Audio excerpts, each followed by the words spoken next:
اعوذ باللہ من الشیطان الرجیم۔ پناہ مانگتا ہوں میں اللہ کی شیطان مردود سے۔ بسم اللہ الرحمن الرحیم۔ شروع اللہ کے نام سے جو بڑا مہربان نہایت رحم والا ہے۔ خیرکم من تعلم القرآن وعلمہ، تم میں سے بہترین شخص وہ ہے جو قرآن پاک سیکھے اور دوسروں کو سکھائے۔ قل لن يصيبنا إلا ما كتب الله لنا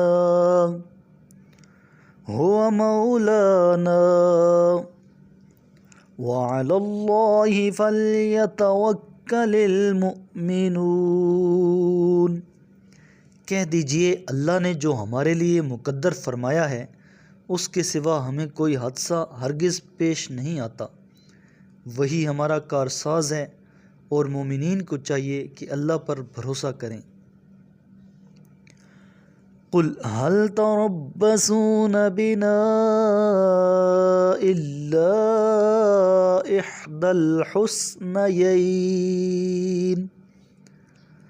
وَنَحْنُ نَتَرَبَّصُ بِكُمْ أَن يُصِيبَكُمُ اللَّهُ بِعَذَابٍ مِّنْ عِندِهِ أَوْ بِأَيْدِينَا فَتَرَبَّصُوا إِنَّا مَعَكُمْ مُتَرَبِّصُونَ۔ کہہ دیجئے کیا تم ہمارے بارے میں دو بھلائیاں، فتح یا شہادت میں سے ایک ہی کے منتظر ہو، اور ہم تمہارے بارے میں اس بات کے منتظر ہیں کہ اللہ خود اپنے پاس سے تمہیں عذاب دے یا ہمارے ہاتھوں عذاب دلوائے۔ پس اب تم بھی انتظار کرو، ہم بھی تمہارے ساتھ انتظار کرتے ہیں۔ قل انفقوا طوعا او کرها لن يتقبل منكم انکم کنتم قوما فاسقین۔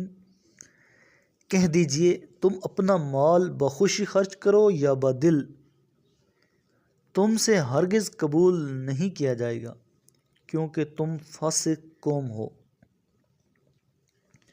وَمَا مَنَعَهُمْ أَن تُقْبَلَ مِنْهُمْ نَفَقَاتُهُمْ إِلَّا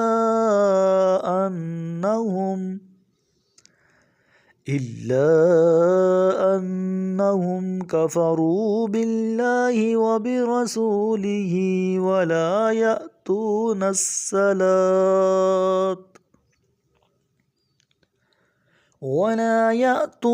الصَّلَاةَ إِلَّا وَهُمْ كُسَالَى وَلَا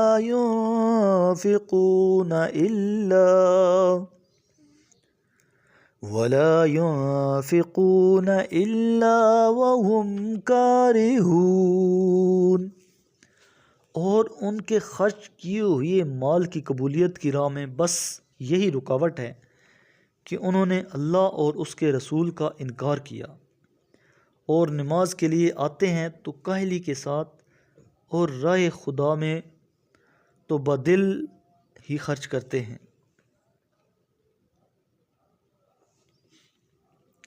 فَلَا تُعْجِبْكَ أَمْوَالُهُمْ وَلَا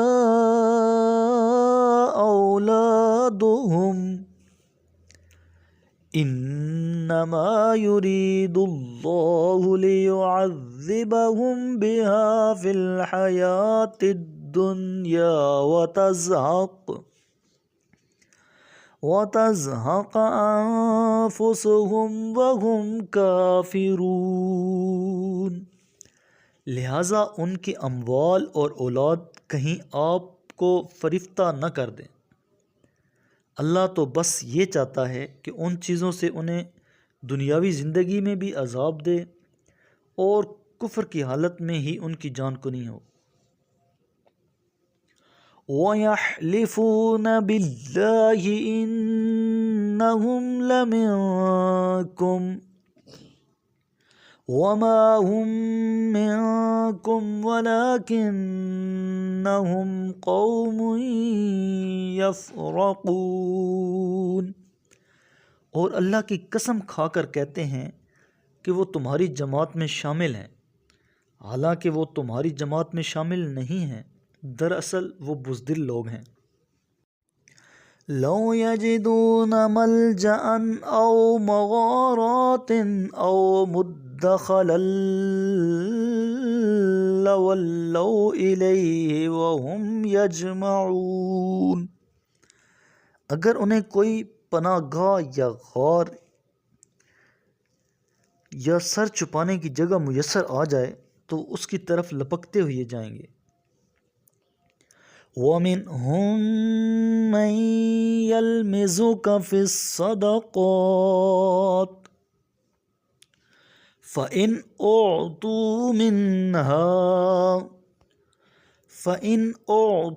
مِنْهَا رَضُوا وَإِنْ لَمْ يُعْطَوْا مِنْهَا إِذَا هُمْ يَسْخَطُونَ۔ اور ان میں کچھ لوگ ایسے بھی ہیں جو صدقات کی تقسیم میں آپ کو طعنہ دیتے ہیں، پھر اگر اس میں سے انہیں کچھ دے دیا جائے تو خوش ہو جاتے ہیں، اور اگر اس میں سے کچھ نہ دیا جائے تو بگڑ جاتے ہیں۔ وَلَوْ أَنَّهُمْ رَضُوا مَا آتَاهُمُ اللَّهُ وَرَسُولُهُ وَقَالُوا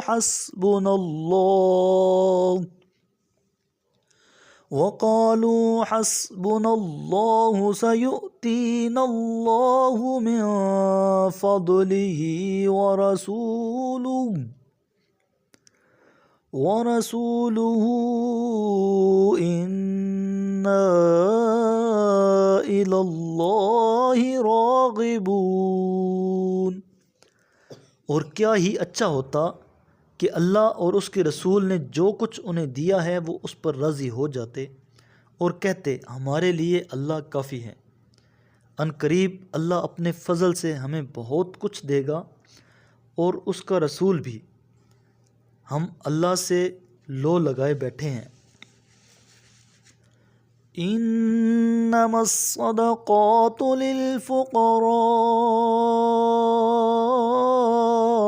والمساکین والعاملین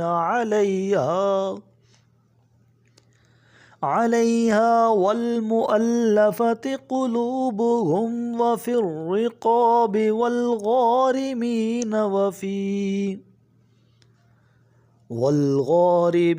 وفي سبيل الله وابن السبيل فريضة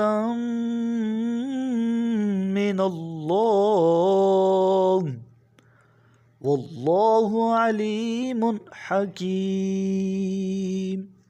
یہ صدقات تو صرف فقیروں، مساکین اور صدقات کے کام کرنے والوں کے لیے ہیں، اور ان کے لیے جن کی تالیف قلب مقصود ہو، اور غلاموں کی آزادی اور قرض داروں اور اللہ کی راہ میں اور مسافروں کے لیے ہیں۔ یہ اللہ کی طرف سے ایک مقرر حکم ہے، اور اللہ خوب جاننے والا، حکمت والا ہے۔ میرے کریم لجپال نبی کریم علیہ السلام نے ارشاد فرمایا، تم قرآن کی تلاوت اور اللہ کے ذکر کو لازم کر لو، کیونکہ یہ زمین میں تمہارے لیے نور اور آسمان میں تمہارے لیے ذخیرہ ثواب ہے۔